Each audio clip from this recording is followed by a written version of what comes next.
தப்பாக நினச்சிக்காதீங்க மக்களே. என்னடா சமையலை காட்டுறேன் ரொம்ப அறுக்கிறேன். சரி, இந்த சமையல் வரமேதி இந்த கதையை பேச மீதியே டக்குன்னு இன்னொன்று வருது. அப்படி ஃப்ளோவாக கொண்டு போவோமே. நீங்கள் கொஞ்சம் பொறுமையாகவே பாருங்களேன். ஆனால் கண்டிப்பாக பாருங்கள், ஓட்டி விட்றாதீங்க. நான் ஒவ்வொரு வீடியோ ரொம்ப கஷ்டப்பட்டு ஃபீலோட நான் செஞ்சு போடுறேன்.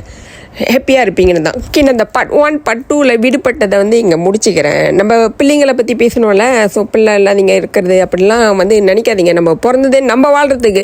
நம்ம மற்ற ஏக்கத்தை அங்கங்கே வச்சுட்டு ஆனால் நம்ம கடைசி வரைக்கும் வாழாமல் போயிடும். நம்ம மற்றவங்களுக்கு பிறந்த மாரி நம்மளே யூகிச்சுக்கிறோம். அது அப்படி கிடையாது.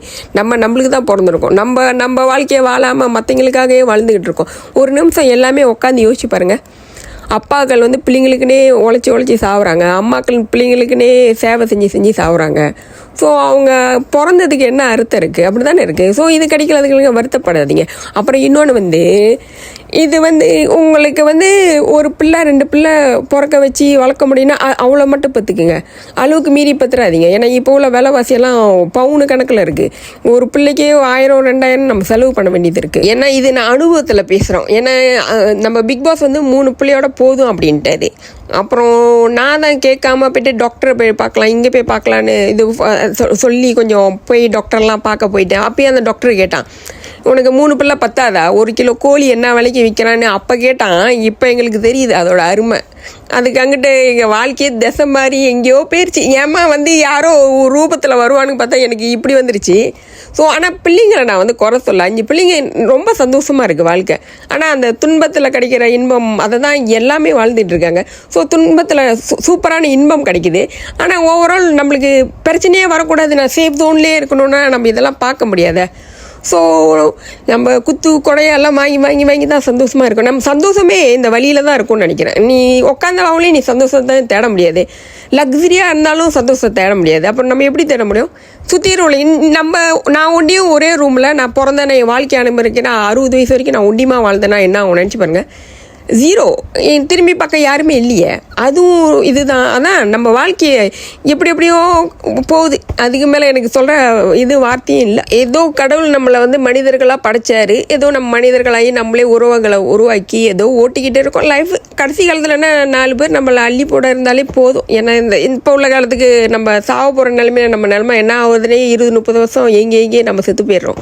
அந்த இதில் ஸ்ட்ரெஸ்ஸுன்ற அது என்ன உயிர்கொல்லி நோயா அதுலேயே செத்துருவோம்னு நினைக்கிறேன். ஸோ நல்லா வாழ்வோம். நான் பின்னாடி பேக்ரவுண்ட் கட்டுறேன். என் மூஞ்சியே உங்களுக்கு பார்க்க பிடிக்கலன்னா கண்டிப்பாக கமெண்ட்டில் கொடுங்க. நான் வேறு ஏதாவது தேடி பார்க்குறேன். என்னாச்சும் டிஜிட்டலாக குருவி மேகம் அதெல்லாம். அப்புறம் இன்னொன்று ஆமாம், என்னோடய வீடியோ பிடிச்சிருந்தா லாஜிக்காக இருந்தால் நீங்கள் தயவுசெய்து எனக்கு கமெண்ட் கொடுங்க. எனக்கு ஒரு கொஷின் மார்க்காகவே இருக்குது. நான் செஞ்சு போடுற வீடியோலாம் பிக் பாஸ்க்கு பிடிக்க மாட்டேது, என் பிள்ளைங்களுக்கு பிடிக்க மாட்டேது. ஸோ இங்கே எனக்கு உள்ளவங்களே இதாக இருக்காங்க. அப்போ எனக்கு வெளியிலேருந்து எனக்கு சப்போர்ட் வேணும். நீங்கள் கமெண்ட் கொடுத்தா தான் எனக்கு தெரியும். ஆனால் ரொம்ப பேர் கொடுக்குறாங்க பர்சனலாக. ஸோ நீங்களும் பொதுமக்கள் நீங்களும் தயவுசெய்து என்ன யாருக்கு தெரியலையோ எனக்கு நல்லா கமெண்ட் கொடுங்க. அதுதான் எனக்கு ரொம்ப ஊக்குவிக்கும். ஏன்னா என்னோட மூஞ்சி ஒரு 1000 ஃபோட்டோ பிடிச்சா அதில் ஒரு 10-20 தான் நல்லாயிருக்கும். நானும் அந்தமாரி அவ்வளோ பிடிச்சி அதில் வர 1-2 தான் எடுத்து போடுறேன். அப்புறம் சிரிப்பு நல்லா இல்லைன்னுதுங்க, இது நல்லா இல்லைன்றாங்க, பார்க்கறது நல்லா இல்லைன்றாங்க.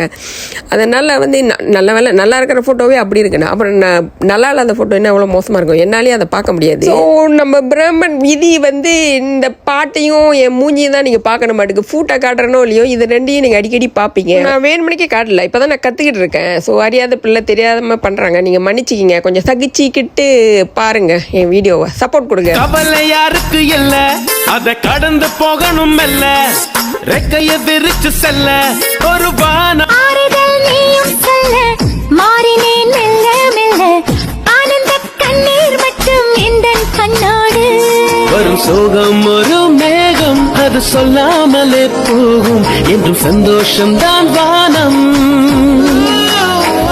வரும் காலம் நிறம் மாறும், புது தென்றல் வந்து சேரும், சில காயங்களும் மாறும், மனம் உன்னோடு ஆடும். இந்த வெள்ளை மனசும் பிள்ளை வயசும் கொள்ளை இன்பமடி. Baby, baby, oh my baby, don't you worry, we'll make merry, oh my baby, don't you worry, we'll make merry. லேலக்கு லேலக்கு லேலா, இது லேட்டஸ்ட் தத்துவம் தோழா. நீ கேட்டுக்க காதுல கூலா அடி மேலா மேலா. சாரி மக்களே, இந்த வீடியோலயே அறுத்து சாவடிச்சிட்டேன் உங்களை. நான் அடுத்த எபிசோட்ல வந்து போடுறேன். ஏன் நான் நீட்டா போடலன்னா, ஏன்னா ஒரு 10 நிமிஷம் ஆனாலே யாரும் பொறுக்க மாட்டாங்க. ஸ்கிப் பண்ணதை நான் செய்யற வீடியோ வந்து நான் ஓட்டி விடக்கூடாதுன்னு பார்க்குறேன். அப்போ நானே ஓட்டி விட்டேன்னா அப்புறம் நீங்க ஸ்கிப் பண்ணிடுவீங்க. அதனால தான் நான் வந்து இன்ட்ரெஸ்டிங்காக போகணுன்னு கொஞ்சம் ஷார்ட்டாக போடுறேன், பார்ட் 1, 2. அப்புறம் இன்னொன்று வந்து என்னோட வீடியோக்கு நானே டைரக்டர், நானே வந்து ப்ரொடியூசர், எல்லாம் நானே இருக்கனால என் இஷ்டத்துக்கு நான் போடுறேன் பாட்டு எல்லாமே. அதில் எனக்கு ரொம்ப சந்தோஷமா இருக்கு.